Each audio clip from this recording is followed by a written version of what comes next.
ان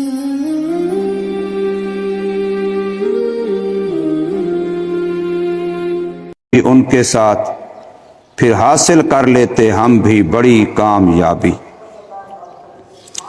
سورہ النساء کی 3 آیتیں 71، 72، 73 آپ حضرات کے سامنے پڑھی ہیں۔ ان میں اللہ تبارک و تعالی نے ایمان والوں کو کچھ ہدایات ارشاد فرمائی ہیں، اور ساتھ میں منافقین کی حالت کا تذکرہ کیا ہے۔ ایمان والوں کو اللہ تبارک و تعالی نے محبت بھرے انداز میں خطاب فرمایا، اے میرے اپنو جو تم مجھ پر اعتماد کرتے ہو، مجھ پر یقین رکھتے ہو، مجھے اپنا خالق مالک رازق مانتے ہو، یا ایھا الذین آمنوا، اے ایمان والو۔ جب لفظ ایمان آ جاتا ہے تو تمام ایمانیات کو شامل ہوتا ہے۔ جتنی چیزوں پر عقیدہ رکھنا مومن ہونے کے لیے شرط اور فرض ہے، وہ ساری اس کے اندر آ جاتی ہیں۔ یعنی اللہ کی ذات کو مانتے ہو، اللہ کی صفات کو مانتے ہو، اللہ کے تمام احکامات کو مانتے ہو، اللہ کی تمام کتابوں کو مانتے ہو، اللہ کے تمام رسولوں نبیوں کو مانتے ہو، فرشتوں کو مانتے ہو، اچھی بری تقدیر کو مانتے ہو، قیامت کو مانتے ہو، مرنے کے بعد دوبارہ جی اٹھنے کو مانتے ہو۔ ان ساری باتوں کا تذکرہ ایمان کے لفظ کے اندر آ جاتا ہے۔ اور جو چیزیں ایمان کے لیے نقصان دہ ہیں کہ اگر ان میں سے کوئی آ جائے تو ایمان نہیں رہتا، تو ان ساری چیزوں سے بچاؤ بھی خود لفظ ایمان کے اندر آ جاتا ہے۔ ایماندار ہونے کے لیے 2 چیزیں ہیں، تمام ایمانیات اور اعتقادیات پر یقین رکھنا، ان کو ماننا، اور جتنی چیزیں ایمان کے منافی ہیں، کفر ہے، شرک ہے، جتنی چیزیں ایمان کے منافی ہیں، ایمان کے ساتھ وہ جمع نہیں ہو سکتی، ان سب سے برات کا اعلان کرنا یہ ضروری ہے۔ بلکہ شریعت کی روح سے، کفر سے، شرک سے، ایمان کے منافی چیزوں سے برات کا اعلان پہلے ہے، اور ایمانیات و اعتقادیات کو ماننا بعد میں ہے۔ نقصان سے بچنا پہلے ضروری ہے، نفع کا حاصل ہونا، اس کی سوچنا یہ بعد میں ہے۔ کوئی بھی کاروباری ہو، کوئی بھی دکاندار ہو، کوئی بھی تاجر ہو، اس کا پہلا مطمع نظر یہ ہوتا ہے کہ مجھے نقصان نہ ہو، پھر اگلی بات ہوتی ہے کہ اب نفع کتنا ہوتا ہے۔ نقصان سے بچنا پہلے ضروری ہے۔ کفر، شرک، جو چیزیں ایمان کے منافی ہیں وہ ساری نقصان دینے والی ہیں، ان سے بچنا پہلے ضروری ہے۔ پھر ایمان اور اعمال صالحہ یہ نفع دینے والی چیزیں ہیں، ان کا معاملہ بعد کا ہے۔ تو اس لیے فرمایا گیا کہ یا ایھا الذین آمنوا، اے ایمان والو، خذوا حذرکم، تمہیں حکم ہے کہ اپنا بچاؤ حاصل کرو۔ ہر اس چیز سے بچو جو تمہارے ایمان کو نقصان دیتی ہے، ہر اس چیز سے بچو جو تمہاری جان کو نقصان دیتی ہے، ہر اس چیز سے بچو جو تمہارے دین کو نقصان دیتی ہے، ہر اس چیز سے بچو تمہاری وقار و عزت کو نقصان دیتی ہے۔ یعنی ان چیزوں سے بچو۔ خذوا حذرکم، اپنا بچاؤ حاصل کرو۔ اب بچاؤ کے اندر یہ بھی ہے کہ جو کفر کی طرف سے تم پہ حملہ ہوتا ہے، ایمان کے لحاظ سے، دین کے لحاظ سے، اس سے بچاؤ۔ اب اس سے بچنے کے لیے ہمیں ایک تو ہتھیار ہیں، اسلحہ ہے، ٹریننگ ہے، جہاد ہے، یہ ساری بچاؤ کی چیزیں ہیں۔ لیکن اسی طریقے سے جو علم دین ہے، پھر علم دین کے اندر ایسی مہارت ہے کہ کفر کی طرف سے کوئی بھی علمی اعتراض کیا جائے اس کا جواب دیا جائے۔ کتنے لوگ ہیں اس وقت جو فتنے کی شکل میں، کوئی مرزا جہل میں نکلا ہوا ہے، کوئی وہ غامدی نکلا ہوا ہے، کوئی اور مرزائیت کا فتنہ ہے، رافضیت کا فتنہ ہے، انکار حدیث کا فتنہ ہے، کتنے فتنے ہیں۔ ان سارے فتنوں کا دفاع کون کر رہے ہیں؟ آج علماء کر رہے ہیں، مساجد والے کر رہے ہیں، مدارس والے۔ ہمیں تو پتہ ہی نہیں ہے کہ ہمارے ایمان پر کہاں کہاں سے کیسے ڈاکہ ڈالا جا رہا ہے، لیکن وہ چوکی داری کر رہے ہیں، ہمارے ایمان کی پہرے داری کر رہے ہیں۔ اگر کوئی تیرے دکان کی چوکی داری کرتا ہے تیری گلی کی چوکیداری کرتا ہے، اس کو تو خوشی خوشی تنخواہ دیتا ہے، شاباش بھی دیتا ہے، کھانا بھی دیتا ہے، پوچھتا بھی ہے کہ ٹھیک ہو۔ کیوں؟ اس لیے کہ وہ آپ کی گلی کا چوکیدار ہے، آپ کی دکان کا چوکیدار ہے۔ لیکن جو آپ کے ایمان کی چوکیداری کر رہے ہیں، جو آپ کے دین کی پہرے داری کر رہے ہیں، کبھی سوچا ہے کہ وہ کیسے لوگ ہیں، کون لوگ ہیں؟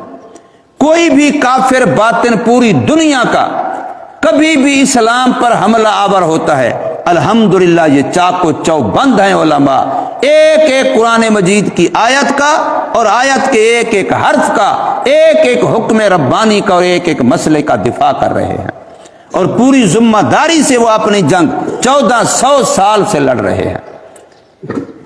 کتنی بڑی بات ہے۔ تو اس لیے فرمایا خذوا حذرکم، اپنا بچاؤ حاصل کرو۔ کوئی بھی تمہاری جان مال پہ، کاروبار پہ حملہ کرتا ہے، کیسے بچاؤ کرتے ہیں؟ کتنی کچہریاں عدالتیں جاؤ تو اسی وکیلوں کے پاس وقت نہیں ہے، ججوں کے پاس سالوں کے کیس پڑے ہوئے ہیں۔ یہ لوگ کیوں وہاں گئے ہوئے ہیں؟ وہ جی میری جان کو خطرہ ہے، وہ جی یہ میرے مال کا نقصان کرتا ہے، وہ جی یہ میری عزت کا نقصان کرتا ہے، سارے اپنے بچاؤ کا بہانہ کیے ہوئے ہیں۔ لیکن کبھی سوچا کہ میرے دین کا بچاؤ بھی کوئی کر رہا ہے، میرے ایمان کا بچاؤ بھی ہو رہا ہے، میری نظریات اور اعتقادیات کا بچاؤ بھی ہو رہا ہے۔ تو فرمایا خذوا حذرکم، اپنا بچاؤ حاصل کرو کافروں سے، منافقوں سے۔ اور یہاں اصل خطاب منافقوں کا ہے، چونکہ منافق آستین کا سانپ ہوتا ہے، وہ دوست بن کے دشمنی کرتا ہے، وہ اپنا بن کے بیگانگی کرتا ہے، وہ بغل کا آستین کا سانپ بنتا ہے، وہ اوپر اوپر سے کہتا ہے میں تیرا ہوں، بڑے میٹھے بول بولتا ہے، اور اندر سے وہ سانپ کی طرح کاٹتا ہے، اور اندر سے وہ وار کرتا ہے۔ اب ان منافقوں سے بچنے کے لیے اصل میں حکم دیا گیا خذوا حذرکم، ان سے بچاؤ حاصل کرو۔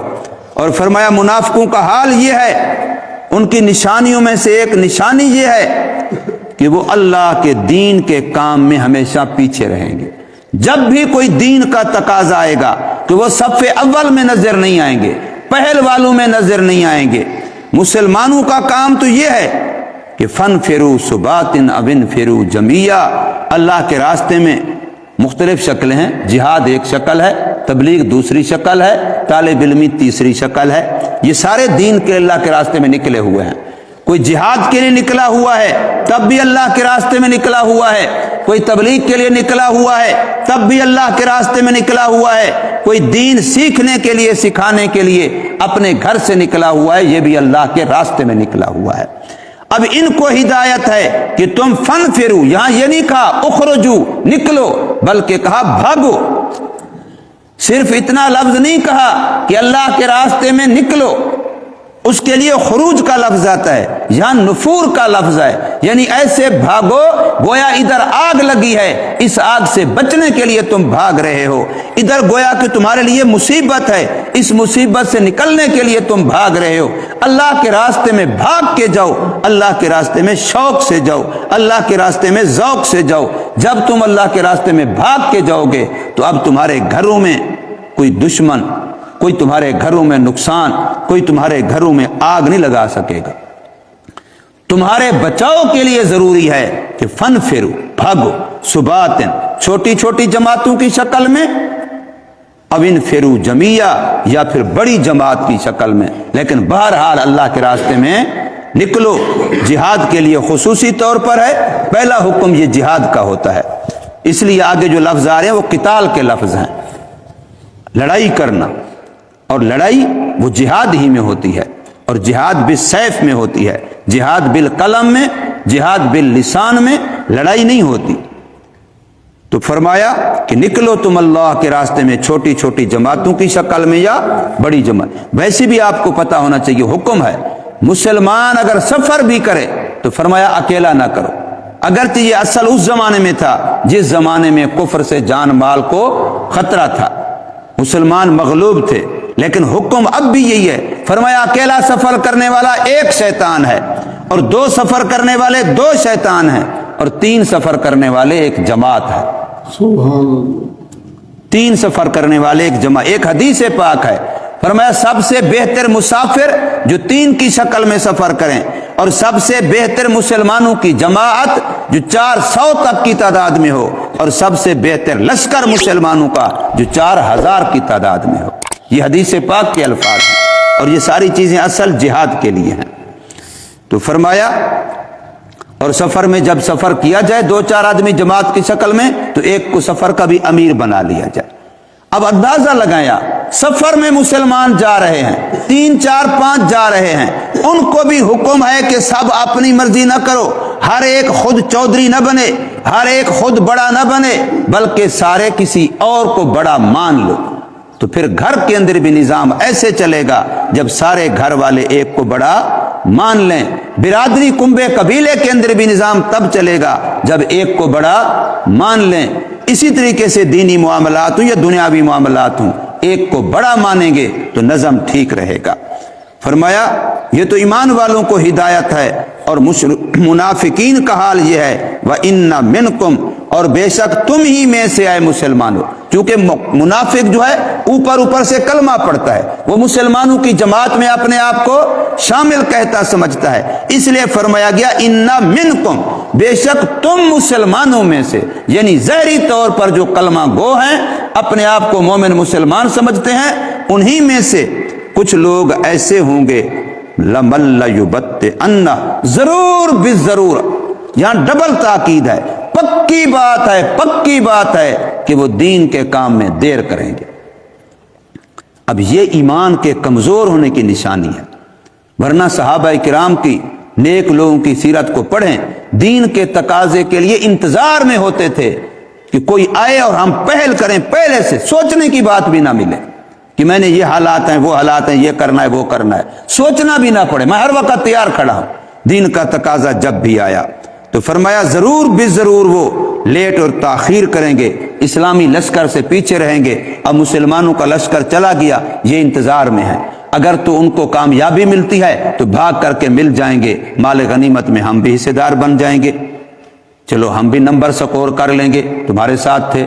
اور اگر دیکھا کہ وہاں مشکلات ہیں، شکست کا خطرہ ہے، شہادت کی زخمی ہونے کے معاملات ہیں، تو پھر ہم پیچھے رہیں گے، پھر کہتے شکر ہے کہ ہم ان کے ساتھ نہیں تھے، ورنہ ہمارے ساتھ بھی وہی ہوتا۔ یہ کام نشان منافق کا ہے۔ تو فرمایا جسے کہتے ہیں میٹھا میٹھا ہڑا پڑا کھٹا کھٹا تھو تھو، تو یہ منافق کا کام ہے۔ مسجد میں اس وقت آیا جب سکون ہے، وہ مسجد تلاش کی جس میں قالین اچھا ہو، وہ مسجد تلاش کی جس میں اے سی اچھا چلتا ہو، تو پھر وہ نماز تو نہ ہوئی، پھر وہ تو سیر سپاٹا ہوا۔ تو فرمایا بعض تم میں سے پکی باتیں ایسے ہیں جو ضرور بھی ضرور دیر کرتے ہیں۔ فَإِنْ أَصَابَتْكُمْ مُصِیبَةٌ، اگر تمہیں کوئی حادثہ، مصیبت، دکھ، شکست یا اس طرح کا معاملہ پیش آ جائے، کالا، تو اب وہ منافق کہتے ہیں قَدْ أَنْعَمَ اللَّهُ عَلَيَّ، اللہ نے ہم پر بڑا انعام و احسان کیا، اِذْ لَمْ أَكُنْ مَعَهُمْ شَهِيدًا، کہ ہم ان کے ساتھ نہیں تھے۔ شکر ہے کہ ہم ان کے ساتھ نہیں تھے، ورنہ ہم بھی تو ایسے ہوتے۔ کوئی بھی دین والوں پر مشکل آ جائے تو پھر جو دوسرے ہوتے ہیں وہ یہ خوش ہو رہے ہوتے ہیں، اور یہ منافقت کی نشانی ہے۔